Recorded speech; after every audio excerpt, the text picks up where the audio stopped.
हाँ जी, कुछ याद कराओ बिजनेस एनवायरनमेंट के बारे में, क्या पढ़ रखा है? क्या होता है बिजनेस एनवायरनमेंट? जैसे हम लोगों का एनवायरनमेंट है, आसपास का पेड़ पौधे जिससे हमारी जिंदगी चलती है, अगर ये ना मिले तो हमारी जिंदगी खत्म हो जाएगी। वैसे बिजनेस का भी एक एनवायरनमेंट है जिनकी वजह से बिजनेस चलता है। कौन है वो? कस्टमर, सप्लायर, गवर्नमेंट, इन सब की वजह से क्या चलता है? बिजनेस चलता है। तो बिजनेस एनवायरनमेंट वो चीज जो किसके ऊपर इंपैक्ट डालेंगे? बिजनेस के ऊपर। ये कहाँ रहते हैं? बाहर रहते हैं, अंदर रहते हैं? इंटरनल एनवायरनमेंट भी होता है एंड एक्सटर्नल एनवायरनमेंट भी होता है, बट इंटरनल एनवायरनमेंट आपके कंट्रोल में, इसीलिए कोई चक्कर नहीं। अच्छा मुझे बताना क्या क्या इंक्लूड करोगे इंटरनल एनवायरनमेंट और एक्सटर्नल एनवायरनमेंट में? अंदर आपके लोग, पॉलिसीज हैं, आपके लोग हैं, आपके एम्प्लॉयज हैं, आपका सब कुछ है, ये अंदर रहते हैं, तो ये आपके कंट्रोल में, तो दिक्कत नहीं है। बाहर कौन है? सरकार, कंज्यूमर, सप्लायर, इकोनॉमी, ये सब चीजें बाहर रहते हैं जो आपके ऊपर इंपैक्ट डालेंगे और आप इसका कुछ नहीं बिगाड़ सकते। तो बिजनेस एनवायरनमेंट एक ऐसी चीज जो क्या डालते हैं? आपके ऊपर इंपैक्ट डालते हैं। पढ़ो मीनिंग जरा, क्या लिखा हुआ है?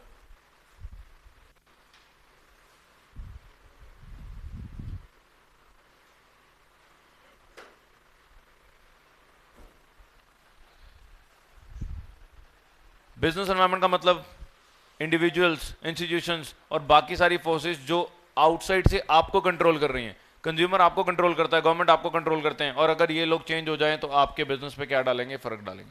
यहां तक मीनिंग समझ आता है? तो बिजनेस एनवायरनमेंट एक ऐसी चीज जो आपके ऊपर क्या डालेगी? इंपैक्ट डालेगी। वो कोई भी हो जो आपकी कंपनी के बाहर रह के आपको कंट्रोल कर रहा है। ये फंडा समझ में आता है? अब आपको फीचर्स याद होंगे इसके। सबसे पहला फीचर, आप किसके बारे में पढ़ोगे? इंटरनल के बारे में नहीं पढ़ोगे इतना, क्योंकि इंटरनल आपके कंट्रोल में है। आप किसके बारे में पढ़ोगे? एक्सटर्नल एनवायरनमेंट के बारे में। किसके बारे में? तो पहला पॉइंट क्या है? Totality of external forces. क्या पॉइंट है? Totality of external forces. आपने किसके बारे में पढ़ना है? एक्सटर्नल फोर्सेस, जो बाहर आपके बिजनेस के रह रहे हैं और आपको क्या कर रहे हैं? इंपैक्ट कर रहे हैं। उसके बाद था स्पेसिफिक एंड जनरल। को याद कराएगा स्पेसिफिक एंड जनरल क्या था? स्पेसिफिक एक ऐसी चीज जो सिर्फ आपके बिजनेस को फर्क डालेगी। जर्नल एक ऐसी चीज जो सारे इंडिया के बिजनेस पे फर्क डालेगी। एग्जांपल के तौर पे कस्टमर आपका भागेगा तो फर्क सिर्फ किसको पड़ेगा? आपको। बट अगर सरकार बदलेगी, सरकार अपनी पॉलिसी चेंज करेगी तो फर्क किसको पड़ेगा? सबको। तो स्पेसिफिक क्या होता है? जो सिर्फ एक बिजनेस को फर्क डालेगा। और जर्नल क्या होता है? जो सारे बिजनेस को। अगर दिवाली पे क्रैकर्स को बैन कर दिया जाए तो वो स्पेसिफिक के अंदर आएगा या जर्नल के अंदर आएगा? किसके अंदर आएगा? जर्नल, क्योंकि सारे इंडिया में क्रैकर्स बिकते हैं। गवर्नमेंट ने एक पॉलिसी बनाई कि क्रैकर्स को बैन कर दिया गया, तो गवर्नमेंट जब कुछ करती है तो वो किस पे फर्क डालती है? जर्नल पे, सब पे डालती है। ये फंडा समझ आया? पहला पॉइंट क्या था? Totality of external forces. दूसरा क्या था? Specific and general. तीसरा क्या है? Inter relatedness. इंटर रिलेटेडनेस का मतलब क्या था? ये सारे आपस में लिंक्ड है। जैसे कोरोना का एग्जाम्पल है, बाहर से सामान आना बंद, मैन्युफैक्चर के पास रॉ मटेरियल नहीं आया, रॉ मटेरियल नहीं आया तो आपके रिटेलर के पास प्रोडक्ट नहीं पहुंचा, और अगर रिटेलर के पास प्रोडक्ट नहीं पहुंचा तो किसके पास प्रोडक्ट नहीं पहुंचा? कंज्यूमर के पास। मैन्युफैक्चर ने नहीं बनाया तो होलसेलर के पास नहीं आएगा, होलसेलर ने नहीं बनाया तो रिटेलर के पास नहीं आएगा, रिटेलर के पास नहीं आएगा तो कंज्यूमर के पास नहीं आएगा। ये सारे आपस में क्या है? इंटरलिंक्ड। पहला पॉइंट क्या था? बोलो जल्दी, पहला पॉइंट क्या था? Totality of external forces. दूसरा पॉइंट क्या था? Specific and general. तीसरा पॉइंट क्या था? Inter related. अब आपको याद होगा कि मौसम कभी सेम नहीं रहता, बदलता रहता है, इसलिए एक पॉइंट बना, क्या बना? Dynamic nature. क्या बना? और क्या मौसम बदलने वाला ये भी आपको पता नहीं, इसलिए आपका जो बिजनेस है वो क्या है? अनसर्टेन। और बिजनेस को समझने की कोशिश की जा सकती है, आप पूरी तरह से बिजनेस को समझ नहीं सकते, एनवायरनमेंट को समझ नहीं सकते, आप कस्टमर को, गवर्नमेंट को, सप्लायर को समझ नहीं सकते हो। ये किस नेचर के होते हैं? कॉम्प्लेक्स नेचर के। किस नेचर के होते हैं? बिजनेस में कभी भी कोई भी चेंज आ जाएगा तो पॉइंट क्या बनेगा? डायनामिक। क्या चेंज आएगा वो नहीं पता, पॉइंट क्या बनेगा? अनसर्टेन। इनको समझने की कोशिश की जा सकती है। अगर हर बंदा इस चीज को समझ लेता तो सारे अमीर होते, इसलिए समझा नहीं जा सकता। इसलिए किस नेचर के हैं? कॉम्प्लेक्सिटी। और रिलेटिविटी का मतलब क्या होता है? कि हर बिजनेस के एनवायरनमेंट उसकी कंट्री के साथ रिलेट करते हैं। मैंने बोला क्रैकर्स अगर बैन होंगे तो सबसे ज्यादा किस देश को फर्क पड़ेगा? इंडियंस को, बाकी किसी देश को फर्क नहीं पड़ेगा। हमारा एनवायरनमेंट हमारे से रिलेट करता है, बाहर वालों का एनवायरनमेंट बाहर वालों से रिलेट करता है। साड़ी बैन हो तो भी किसको फर्क पड़ेगा? इंडियंस को, क्योंकि यहाँ पे ज्यादा पहनी जाती है। ये कहानी समझ में आती है? पहला पॉइंट क्या था? टोटलिटी ऑफ एक्सटर्नल फोर्सेस, क्योंकि सारे के सारे जितने भी एलिमेंट्स हैं वो सारे कहां रहते हैं? बाहर, इसलिए टोटलिटी ऑफ एक्सटर्नल फोर्सेस। दूसरा क्या था? जो सिर्फ आपके बिजनेस को फर्क डालेंगे वो कौन से होंगे? स्पेसिफिक। जो सबके बिजनेस को फर्क डालेंगे, कस्टमर सिर्फ आपका भागेगा तो वो स्पेसिफिक। गवर्नमेंट ने कुछ चेंज किया तो सब पे फर्क पड़ेगा, वो क्या था? जर्नल। सारे एलिमेंट्स आपस में क्या है? रिलेटेड। इसलिए पॉइंट क्या है? मैन्युफैक्चर के पास सामान नहीं आएगा तो होलसेलर के पास नहीं आएगा, रिटेलर के पास नहीं आएगा, कस्टमर को नहीं आएगा, सब पे इंपैक्ट पड़ेगा। अगर इंपोर्ट एक्सपोर्ट बंद कर दिया जाए तो किसको फर्क पड़ेगा? सारे देश को। ये फंडा समझ में आया? बिजनेस कभी सेम नहीं रहते, बदलते हैं। तो पॉइंट क्या बना? डायनामिक। क्या ट्रेंड आने वाला है, क्या चीज आने वाली है, किसी को नहीं पता, वो क्या होंगी? अनसर्टेन। और लास्ट, इनको समझने की कोशिश की जा सकती है, समझा नहीं जा सकता। पॉइंट क्या बनेगा? कॉम्प्लेक्सिटी। और इसका लास्ट पॉइंट क्या था? हर बिजनेस का एनवायरमेंट उसकी कंट्री के साथ क्या करता है? रिलेट करता है। इसलिए पॉइंट क्या बना? रिलेटिविटी। इतना समझ आ गया? जल्दी से याद करो points.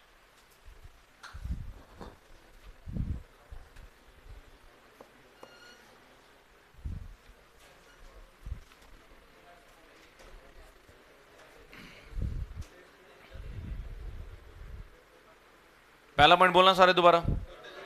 Totality of external forces, specific and general, interrelatedness, dynamic, uncertainty, complexity, relativity. हो गया यहां तक सबको याद? कॉपी पेन हाथ में रखो सारे, जल्दी करो।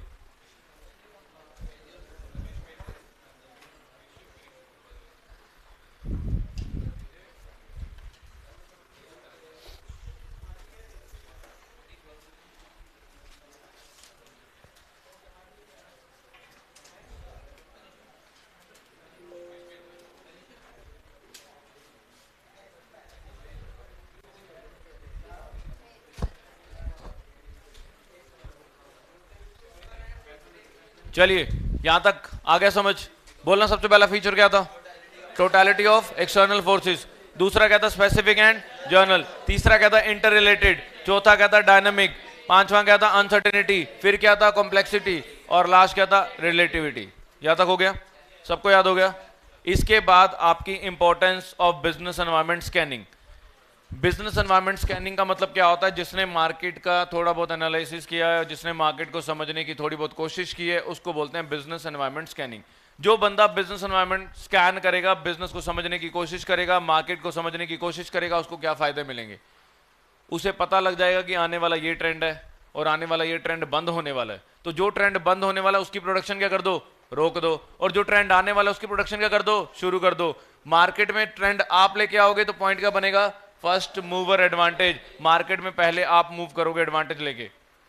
और जो चीज की प्रोडक्शन बंद करनी थी उसका आपको क्या मिल जाएगा? Warning signal.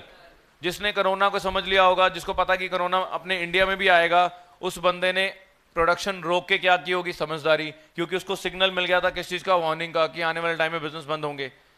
और इस चीज का काम कोरोना के टाइम पे बढ़ेगा। जैसे मास्क का बढ़ा, सैनिटाइजर्स का बढ़ा, तो उस चीज का बिजनेस उसने शुरू किया होगा तो उसको क्या मिला होगा? एडवांटेज। ये दो पॉइंट समझ में आए? पहला पॉइंट क्या था? First mover advantage. दूसरा क्या था? Warning signal. जिस बंदे ने मार्केट को एनालाइज किया होगा उसको पता है कि भाई इसके पास रिसोर्सेज सस्ते मिलते हैं, अच्छी क्वालिटी के मिलते हैं, इससे महंगे मिल रहे हैं सेम क्वालिटी के, तो मैं उससे खरीदूंगा जो फेयर प्राइस पे देगा। मैं उससे रिसोर्सेज को टैप करूंगा, उससे रिसोर्सेज खरीद के स्टॉक करूंगा जो मुझे क्या देगा? फेयर प्राइस पे देगा। इसलिए पॉइंट क्या है? Tapping useful resources. पहला पॉइंट क्या था? First mover advantage. दूसरा क्या था? Warning signal. तीसरा क्या था? Tapping useful resources. चौथा, जिस बंदे ने मार्केट को समझ लिया होगा, उसे पता है कि मार्केट में ये दिक्कत है, वो उसके हिसाब से क्या बनाएगा? पॉलिसीज। पांचवा करा रहा हूं, सॉरी, पहला क्या बनाएगा? पॉलिसीज।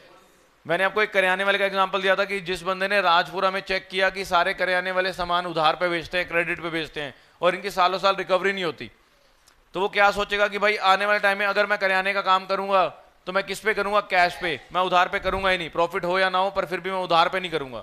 उसने अपनी क्या बनाई? Assisting in policy planning and policy formulation. आप अगर प्लान मार्केट को एनालाइज करोगे तो उसके हिसाब से क्या बनाओगे? पॉलिसी बनाओगे। फंडा समझ आया? आपने किसकी पॉलिसी बनाई? कैश सेल की। किसकी पॉलिसी नहीं बनाई? क्रेडिट सेल्स की। जब आप मार्केट को स्कैन करते हो आप उसके हिसाब से अपनी क्या बनाते हो? पॉलिसीज। और अगर आपको पता लग गया कि मार्केट में ये नई टेक्निक आने वाली है तो आप उस टेक्निक को समझोगे, अपने एम्प्लॉयज को समझाओगे, और जो आपकी इंडस्ट्री में चेंजेस आएंगे आप उससे बच पाओगे। इसलिए पॉइंट क्या था? Coping with rapid changes. जब कंप्यूटर्स आ गए तो जो लोग टाइपराइटर चला रहे थे और सालों साल टाइपराइटर आज भी चला रहे हैं, क्या वो कामयाब हैं? अगर उन्होंने टाइम से कंप्यूटर सीख लिया होता और अपने एम्प्लॉयज को सिखा दिया होता तो वो उस चेंज से बच जाते। आया ना? जिस बंदे ने उस टाइम पे मार्केट का ध्यान किया होगा तो उसे पता होगा कि यार ये टाइपराइटर की जिंदगी खत्म होने वाली है, आने वाले टाइम में क्या आने वाले हैं, कंप्यूटर्स। तो वो अपना थोड़ा सा टाइम टाइपराइटर को छोड़ के किस पे देता? कंप्यूटर्स पे। अगर वो कंप्यूटर सीख जाता तो आने वाले टाइम में किसकी ट्रेनिंग देता अपने एम्प्लॉयज को? कंप्यूटर्स की। तो वो उस चेंज से टाइम से बच जाता। फंडा समझ आया? पहला पॉइंट क्या था इसका? मार्केट में पहले मूव करोगे, वार्निंग सिग्नल मिल जाएगा, रिसोर्सेज बंदे से ढंग से उठाओगे, coping with rapid changes, changes से बच जाओगे, अपना पॉलिसी भी आप मार्केट के हिसाब से सेट करोगे। बस इससे आपकी कंपनी की परफॉर्मेंस क्या हो जाएगी? क्योंकि जब आपने वार्निंग सिग्नल समझ लिया, जब आपने पहले मार्केट में मूव कर लिया, आपने रिसोर्सेज ढंग के बंदे से लिए, आपने पॉलिसी अपनी अच्छी बनाई, तो ऑटोमेटिकली कंपनी की परफॉर्मेंस भी क्या हो जाएगी? अच्छी हो जाएगी। चलिए एक बार इधर, पहला इंपॉर्टेंस क्या था? First mover advantage. दूसरा क्या था? Warning signal. तीसरा क्या था? Tapping useful resources. चौथा क्या था? Coping with rapid changes. पांचवा क्या था? Policy formulation. और लास्ट क्या था? Improvement in performance. पहले वाला मार्केट में पहले मूव कर जाओगे, समझ आ जाएगा कौन सी प्रोडक्शन करनी है, कौन सी बंद करनी है, रिसोर्सेज आप ढंग के बंदे से लोगे, मार्केट में चेंज आने से पहले आप समझ जाओगे, अपनी पॉलिसीज मार्केट के हिसाब से बनाओगे, इससे आपकी कंपनी की परफॉर्मेंस अच्छी हो जाएगी। फीचर्स इंपॉर्टेंस याद? पहला फीचर बोलना क्या था? Totality of external forces. दूसरा क्या था? Specific and. तीसरा क्या था? Interrelated. चौथा क्या था? Dynamic, uncertainty, complexity, relativity. First mover advantage, warning signal, tapping useful resources, coping with rapid changes, policy formulation, improvement in performance. इतना कॉपी पे लिखो, जल्दी करो, अब 2 मिनट ले लो।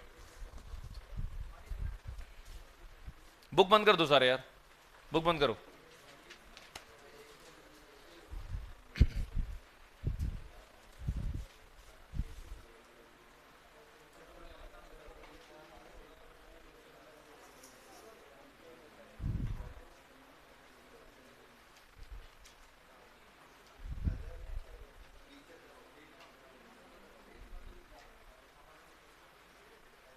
एक बार लिखने से पहले केस स्टडी पढ़ना है प्लीज। देखो क्लियर है सबको? पढ़ लो, जल्दी करो, लो 2 मिनट लो।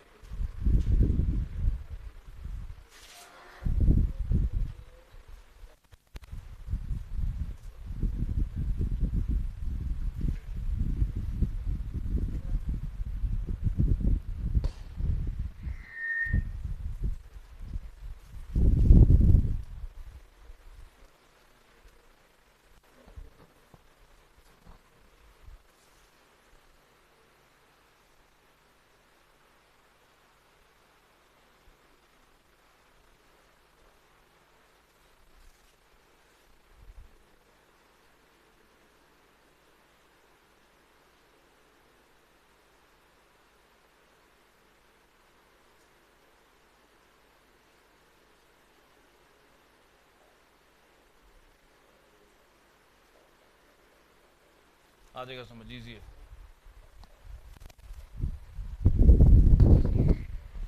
पढ़ लो जल्दी करो। कहानी समझ में आ गई सबको? किरत समझाएंगे क्या लिखा हुआ है?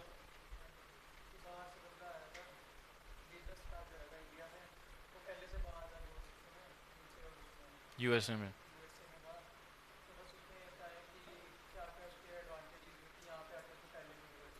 पहली क्या कोड करी इन्होंने लाइन?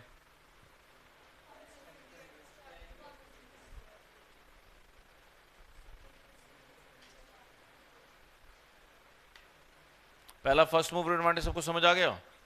मार्केट में कोई नहीं था, ये लेके आया तो ये लेके आया, तो फर्स्ट मूवर एडवांटेज। दूसरा क्या था? उसका बिजनेस यहाँ पे क्या करने लग गया? फ्लरिश करने लग गया, तो उसका बिजनेस क्या करने लग गया? इंप्रूव करने लग गया। तीसरा क्या था? Now more Indian companies enter the market with different subjects, तो आपको पता लग गया कि ये भी बंदे आने वाले हैं, तो क्या मिल जाएगा? Warning signal. चलो मुझे बताना पहला फीचर क्या था, जल्दी करो। टोटलिटी ऑफ टोटलिटी, दोबारा से, टोटलिटी ऑफ। दूसरा स्पेसिफिक एंड। तीसरा इंटर रिलेटेडनेस। चौथा dynamic, uncertainty, complexity, relativity. First mover advantage, warning signal, tapping useful resources, coping with rapid changes, planning and policy formulation, improvement in performance. हो गया इतना याद? अब इसके बाद देखो कंपोनेंट्स ऑफ बिजनेस एनवायरनमेंट में क्या लिखा हुआ है। मैंने आपको दो तरह के एनवायरनमेंट बताए थे, कौन कौन से? ये जो कंपनी के अंदर, ये जो कंपनी के बाहर। कंपनी के अंदर वाले खुद पढ़ लो, पढ़ाने की जरूरत नहीं। कंपनी के अंदर क्या होते हैं? उनके ऑब्जेक्टिव्स, उनकी पॉलिसीज, उनका स्ट्रक्चर पढ़ लिया ना, कौन कौन सा? Functional, divisional. उसके बाद MIS सिस्टम। MIS सिस्टम क्या होता है? Management information system. क्या होता है? मैनेजमेंट इंफॉर्मेशन सिस्टम एक ऐसा सिस्टम होता है, अगर आप हॉस्पिटल में जाओगे, आप पूछोगे यार इस पेशेंट, ये बंदा, ये पेशेंट है किस रूम नंबर में है, तो आपको मिनटों में बता देंगे। उनकी कंप्यूटर के अंदर हर एक चीज का रिकॉर्ड होता है, that is management information system.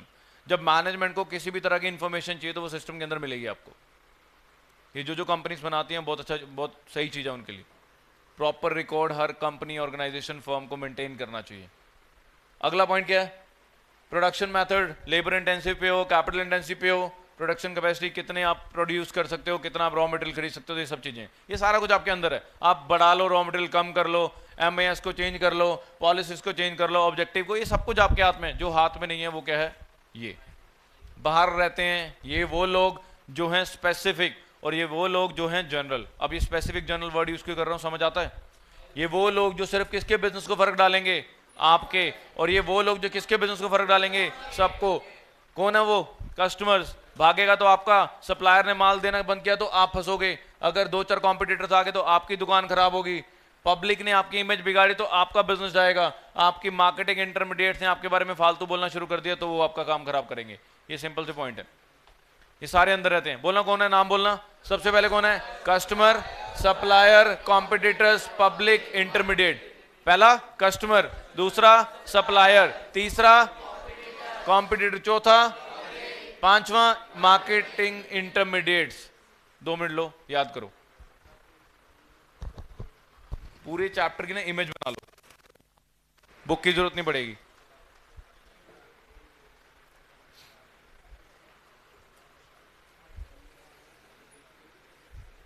हो गया? बोलना पहला क्या था?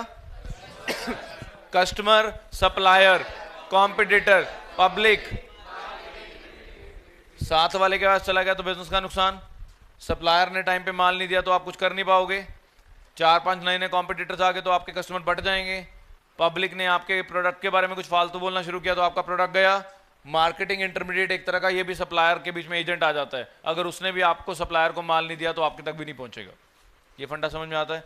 ये समझाओ 5 चीजें जो हैं मैक्रो एनवायरनमेंट। पहले इंटरनल एक्सटर्नल की डेफिनेशन पढ़ो, जल्दी करो।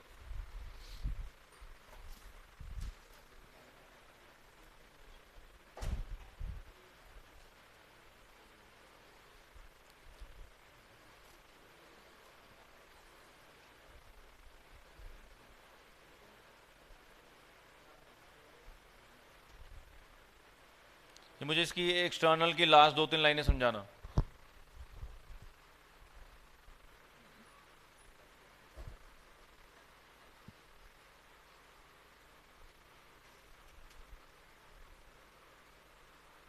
आगे समझ।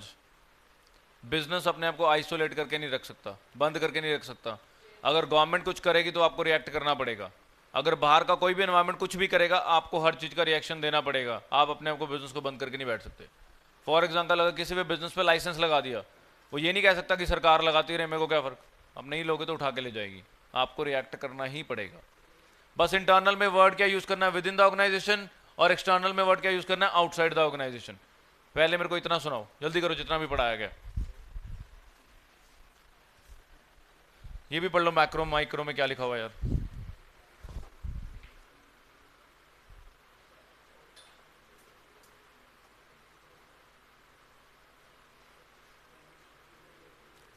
आपको बेसिकली स्पेसिफिक और जर्नल की डेफिनेशन दी हुई है।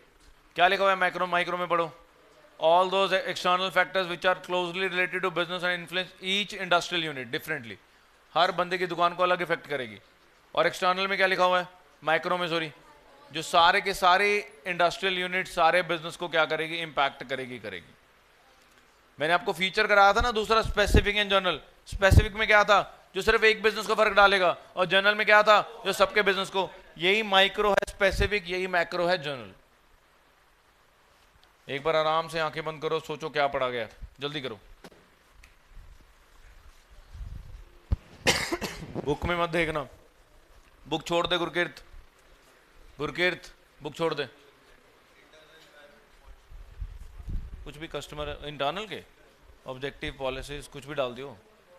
ऑब्जेक्टिव थी, पॉलिसीज थी, रूल्स थे, मेथड से, स्ट्रक्चर था, एमआईएस सिस्टम था, आपकी production capacity, production method used, कुछ भी डाल देना।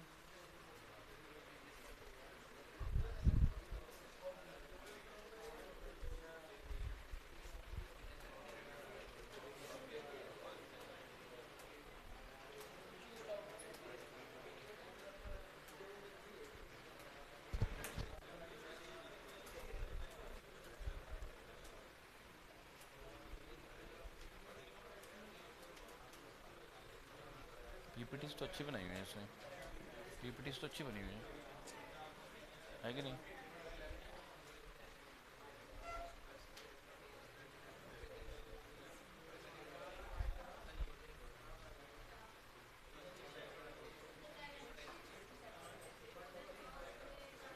बस 10 मिनट का रह गया, चैप्टर खत्म करो, फ्री हो।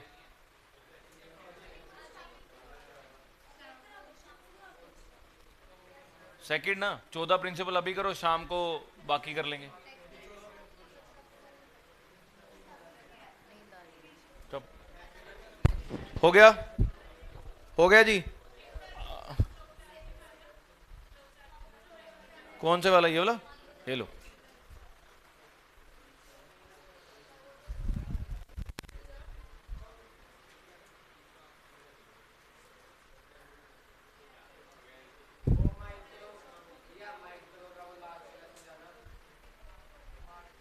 मार्केटिंग इंटरमीडिएट्स एक तरह का ये भी एजेंट्स होते हैं जो आपको सामान प्रोवाइड करते हैं। अगर ये भी आपको दिक्कत परेशानी कर दें तो ये भी पंगा हो जाएगा। हो गया जी गाइस, चलें आगे, डन। इसके बाद आपके मैक्रो एनवायरनमेंट में, माइक्रो में तो आपने पढ़ लिया कि ये थे customer, supplier, competitor, public, intermediate, marketing. Macro में देखो क्या नाम लिखे हुए हैं। मैक्रो में आपको याद कराया था कि सबसे पहले economic environment, social environment, technical environment, political environment, legal environment. इसमें ना थोड़ी छोटी मोटी बातें याद कर लो, केस स्टडी समझ में आ जाएगी। इस पे आएगी केस स्टडी, थ्योरी पार्ट आने वाला नहीं है, आ भी जाए तो लिख लेना कुछ ना कुछ। सबसे पहले मैं आपको समझाऊंगा सोशल। आपको सिलेक्ट याद कराया था, social, legal, economic, political, technical. तो सोशल में अगर आपको केस स्टडी में कहीं पे भी दिखता है ट्रेंड चेंज हो रहा है, या कोई ट्रेंड फॉलो कर रहे हैं, या कोई फेस्टिवल आ रहा है, या तो कोई फेस्टिवल आ रहा है, अगर ऐसी चीजें दिखें तो आपने क्या डालना है, सोशल। क्या डालना है, जरा पढ़ना, यहां पे क्या लिखा हुआ है।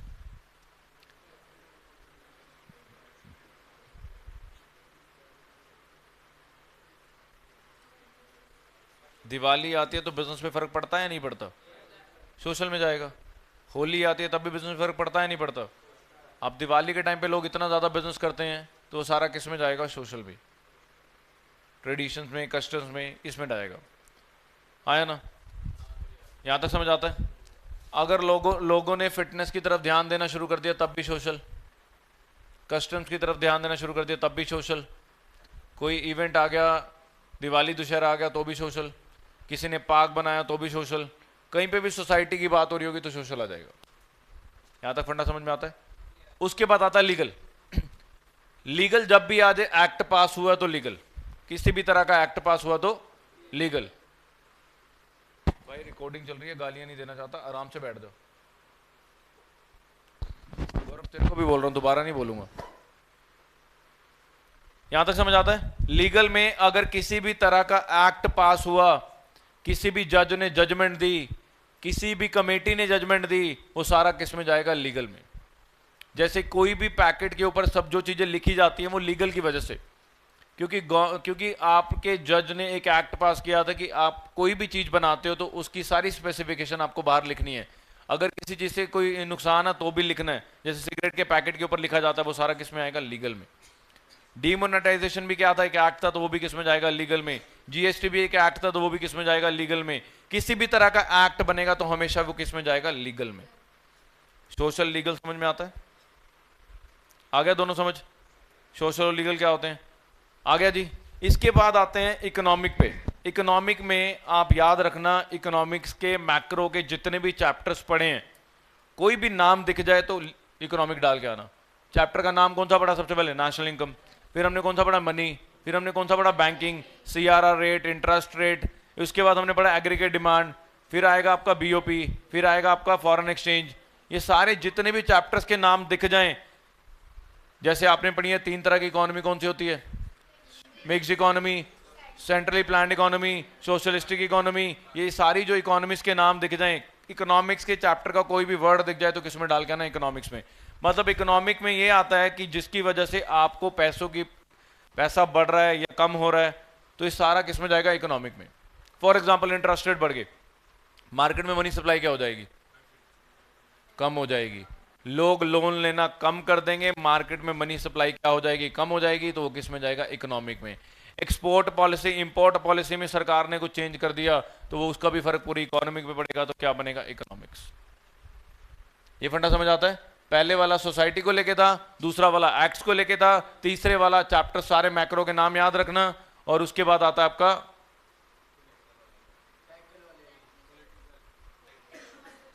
आता है टेक्निकल। टेक्निकल समझाता हूं क्या होता है। टेक्निकल में अगर आपको केस स्टडी में दिखे किसी ने ऑफलाइन से ऑनलाइन काम शुरू किया, छोटी मशीन से बड़ी लेके आया, कैपिटल इंटेंसिव टेक्निक से, लेबर इंटेंसिव टेक्निक से कैपिटल इंटेंसिव पे आ गया, कोई बिग मशीन्स की एसेट्स की बात की जाए तो वो सारा किस में जाएगा? टेक्निकल में। ये फंडा समझ आया? सोशल वाला समझ आ गया, लीगल वाला समझ आ गया, इकोनॉमिक्स वाला समझ आ, इकोनॉमी वाला समझ आ गया, और आपका टेक्निकल समझ आ गया। गवर्नमेंट ने कोई योजना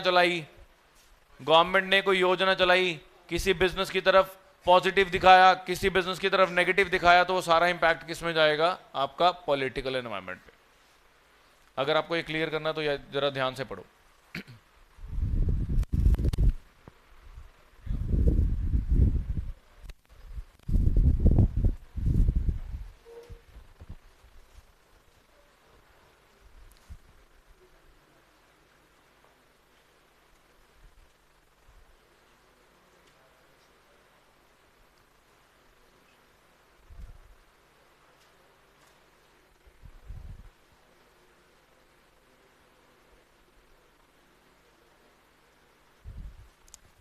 ये आपको पूरी कहानी क्लियर कर देगा।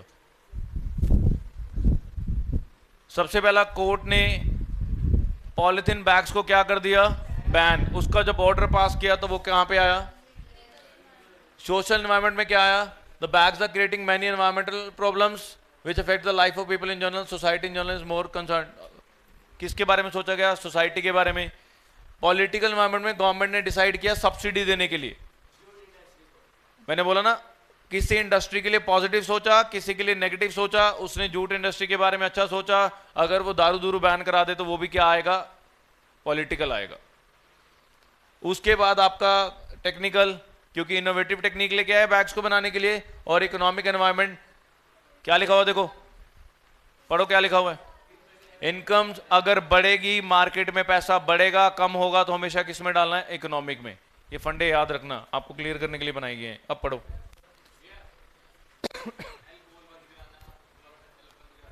देखो वो पूरे इंडिया में बैन नहीं है, किसी स्टेट में बैन है, तो वो क्या होना चाहिए? पॉलिटिकल। पढ़ो। अगर एक्ट पास होगा तो किसी एक सिटी के लिए, स्टेट के लिए नहीं होगा, वो पूरे इंडिया के लिए होगा। पढ़ो।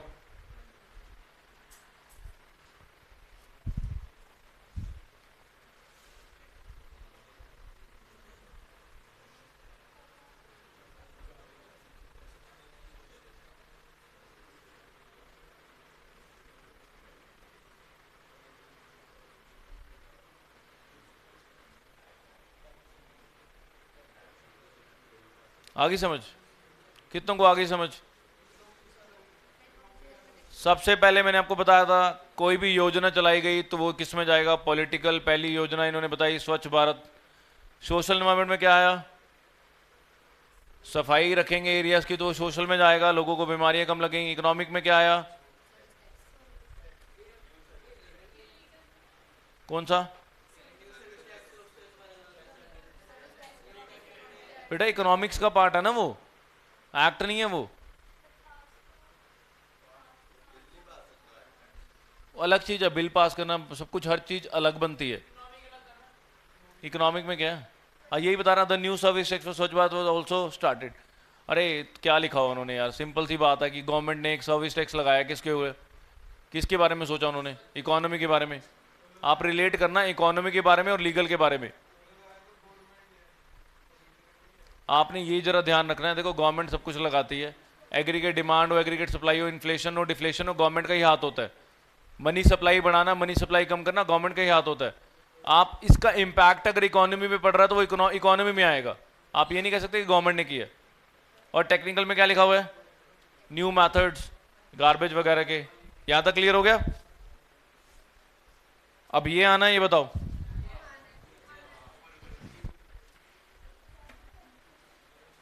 ये आना है या नहीं आना, जल्दी बताओ। अब थोड़ा सा इधर ध्यान दो गाइस, थोड़ा इधर।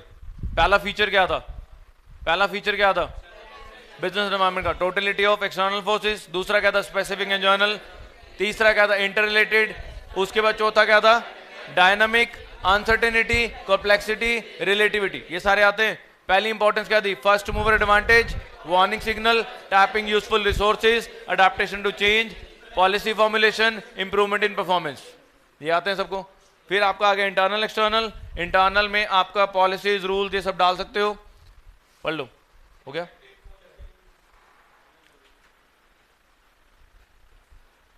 लो ये देख लो, इंटरनल में क्या क्या आता है? Objective, rules, policies, MIS system, ये सब डाल देना। और एक्सटर्नल में आते हैं आपके माइक्रो एंड मैक्रो। माइक्रो में आएगा स्पेसिफिक, मैक्रो में क्या आएगा? जर्नल। स्पेसिफिक वाला कौन सा था? Customer, supplier, competitors, public, marketing intermediates. और आपका मैक्रो में क्या था? सबसे पहले इकोनॉमिक आ गया, पॉलिटिकल आ गया, लीगल आ गया, सोशल आ गया और टेक्नोलॉजिकल आ गया। ये समझ आ गया सबको? इसके बाद ये आ गया आपका डीमोनेटाइजेशन। कब आया चेक कर लो, जल्दी करो। क्या होता है डीमोनेटाइजेशन? पता सबको? कौन से नोट बंद हुए थे? अब ये पता है हमारे फीचर्स ऑफ डीमोनेटाइजेशन में गवर्नमेंट क्या चाहती थी? Tax administration measure, tax evasion, channelising saving to formal financial system, creating less cash economy. इसमें से कोई समझाना जरा, दो तीन। सबसे लास्ट से शुरू करते हैं। सबसे लास्ट में वो क्या चाहते थे? कि कैशलेस इकोनॉमी हो जाए, लोग नोट्स कैरी ना करें, ऑनलाइन पेमेंट्स करें। यही हुआ था। उससे ऊपर वाले में क्या चाहते थे? लोग अपना पैसा किस में डालें? बैंक्स में। वो पैसा उनका क्या होगा फिर? एक तरह का जो घरों में उन्होंने दबा के रखा है, वो जो बाहर आया बैंक में आया तो वो सारा पैसा क्या हो गया? सेव। जो लोग टैक्स की चोरी कर रहे थे, टैक्स एवेजन कर रहे थे, उस टैक्स एवेजन से बचाया गया कि चोरी पकड़ी जाए और आने वाले टाइम में सारे टैक्सेस भरें। पहले 3 पॉइंट समझाओ, जल्दी करो। लास्ट वाला क्या था? सबसे लास्ट क्या था? Cashless economy. दूसरा क्या था? सेविंग्स में डाला गया। और तीसरा क्या था? Tax evasion. पहला क्या होगा फिर? इन्होंने टैक्स इकट्ठा करना था। इन्होंने सबको बोला कि आप अपनी सारी पेमेंट जमा कराओ, इतने % टैक्स डालो और अपना सारा पैसा वाइट कर लो। याद है कहानी? अगर 100 रुपए पड़ा तो 30 रुपए दो टैक्स को सरकार, 70 रुपए क्या कर लो? क्या कर लो? 70 रुपए वाइट में कर लो। इन्होंने ये अपॉर्चुनिटी दी थी एक टाइम पे आके। आया फंडा समझ? तो पहला टैक्स एडमिनिस्ट्रेशन मेजर्स, दूसरा क्या था? टैक्स एवेजन, तीसरा क्या था? चैनलाइजिंग टू इनटू सेविंग्स, और चौथा आपका क्या था? Cashless economy. यहां तक फंडा समझ में आता है? ये आना ना आपका टॉपिक। जो टैक्स की चोरी कर रहे थे उनसे बचाने के लिए सरकार ने ये थोड़ा सा इनिशिएटिव लिया था। दूसरे वाला ये तो नहीं आना। ये भी नहीं आना।